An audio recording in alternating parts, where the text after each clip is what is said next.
Welcome back to my YouTube channel Infinity Learning Solutions.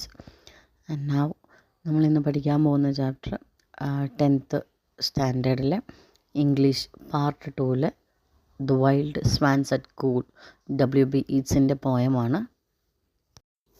W.B. Yeats നമ്മളോട് പറയാൻ ആഗ്രഹിക്കുന്നത് എന്താണെന്ന് വെച്ചാൽ നേച്ചറിൻ്റെ ഒരു ഏജ്ലെസ് ബ്യൂട്ടീനെ കുറിച്ചാണ് ഇവിടെ പറയുന്നത്. സോ ഫസ്റ്റ് ലൈൻ പറയുന്നുണ്ട്, the trees are in their autumn beauty, the woodland paths are dry. Okay, അപ്പോൾ മരങ്ങളിപ്പോൾ ശരത്കാല ഭംഗിയിലാണ്. അപ്പോൾ ഈ മരങ്ങൾ നിറഞ്ഞ പാതയൊക്കെ ഇപ്പോൾ എന്താണ്, ഡ്രൈ ആണ് അല്ലേ. Under the October twilight the water mirrors are still sky. അപ്പോൾ ഒക്ടോബർ മാസം, ഈ ട്വലൈറ്റ് എന്ന് വെച്ചാൽ എന്താ, സന്ധ്യ എന്നർത്ഥം.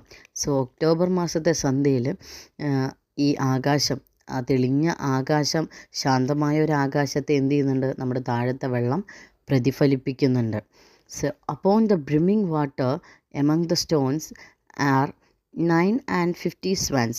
അപ്പോൾ അവിടെ ഒരു നിറഞ്ഞു കവിഞ്ഞ ആ വെള്ളത്തിൽ, അതായത് കല്ലുകളൊക്കെ നിറഞ്ഞ കവിഞ്ഞ ആ വെള്ളത്തിൽ അവിടെ എന്തുണ്ട്, ഒരു 59 അരയന്നങ്ങളുണ്ട്. ഇനി നെക്സ്റ്റ് ലൈൻ നോക്കാം. The 19th autumn has come upon me since I first made my count. Okay, അപ്പോൾ 19th autumn വന്നു കഴിഞ്ഞു അല്ലേ.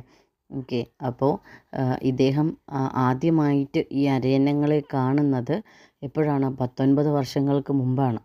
I saw before I had well finished, all suddenly mount and scatter, wheeling in great broken rings upon their clamorous wings.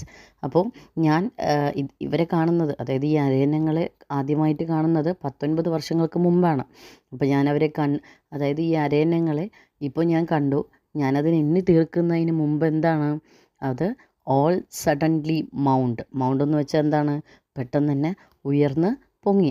And scatter wheeling in great broken rings. അപ്പോൾ അത് ഉയർന്നു പൊങ്ങിയിട്ട് എന്ത് ചെയ്തു, നാലാഭാഗത്തേക്ക്, അതായത് വിവിധ ദിശകളിലേക്ക് എന്ത് ചെയ്യാൻ തുടങ്ങി, അത് അവയുടെ ചിറകുകളെല്ലാം, അതായത് വട്ടത്തിലും ചിതറി എന്ത് ചെയ്തു, അത് ചിറകടിച്ചുകൊണ്ട് പറന്നു പൊങ്ങി എന്നാണ് പറയുന്നത്.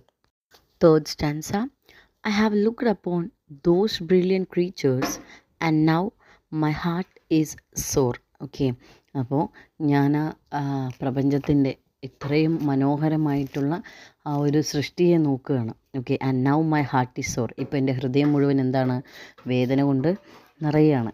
Okay, all's changed since I hearing at twilight the first time on this shore.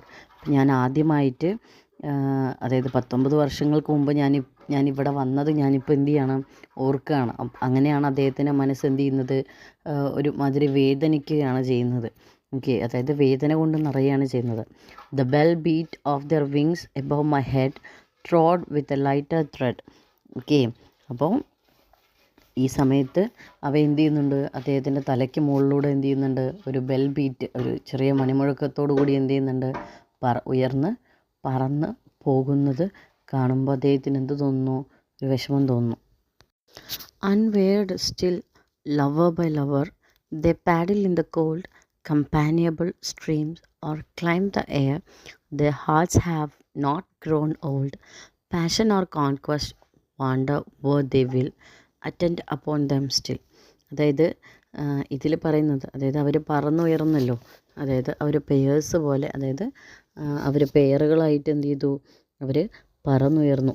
ഇപ്പോഴും എന്ത് ചെയ്യുന്നില്ല, അതായത് മറ്റുള്ളവരൊന്നും ശ്രദ്ധിക്കാതെ, അതായത് താഴെ ബാക്കിയുള്ള കാര്യങ്ങളൊന്നും ശ്രദ്ധിക്കാതെ അവരെന്ത് ചെയ്യുന്നു, തളർന്നു പോകാതെ അവർ ഗ്രൂപ്പായിട്ട് തന്നെ എന്ത് ചെയ്തു, പറന്ന്, അതായത് അവർ ഈ മറ്റേ ഈ വെള്ളത്തിന് മുകളിലൂടെ പറന്നു പോകുന്നു, വായുവിൽ ഇങ്ങനെ കറങ്ങാണ്.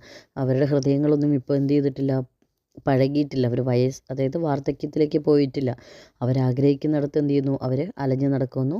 ഇപ്പോഴും അവരെന്ത് ചെയ്യുന്നു, അവർ അവരുടേതായിട്ടുള്ള രീതിയിൽ ഇപ്പോഴും നിൽക്കുന്നു എന്നാണ് പറയുന്നത്.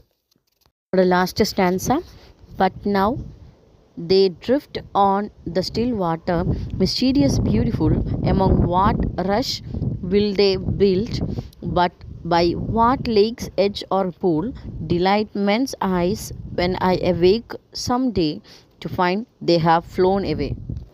എന്നാൽ ഇപ്പോൾ അവ പതിയെ മറ്റേ വെള്ളത്തിലൂടെ ഒഴുകുകയാണ്.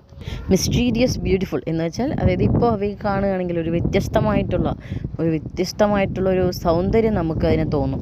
Among what rush will they build എന്ന് വെച്ചാൽ അതായത് മറ്റേ പുഴയുടെ ചുറ്റുമുള്ള ഒരു വലിയ നീളത്തിലുള്ള പുല്ല്. അപ്പോൾ അതിനൊക്കെ കാണുമ്പോൾ കവി ഇങ്ങനെ ആലോചിക്കുകയാണ്, അപ്പോൾ ഇതിലെവിടെയാണ് ഈ പുല്ലുകൾക്കിടയിൽ എവിടെയാണ് അവ കൂട് കൂട്ടുക എന്നുള്ള ചിന്തയാണ് വരുന്നത്. By what lake's edge or pool, അതായത് ഇപ്പോൾ ഏത് തടാകത്തിൻ്റെയാണ് അല്ലെങ്കിൽ ഏത് പൂളിൻ്റെയിലാണെന്നാണ് കവി ആലോചിക്കുന്നത്.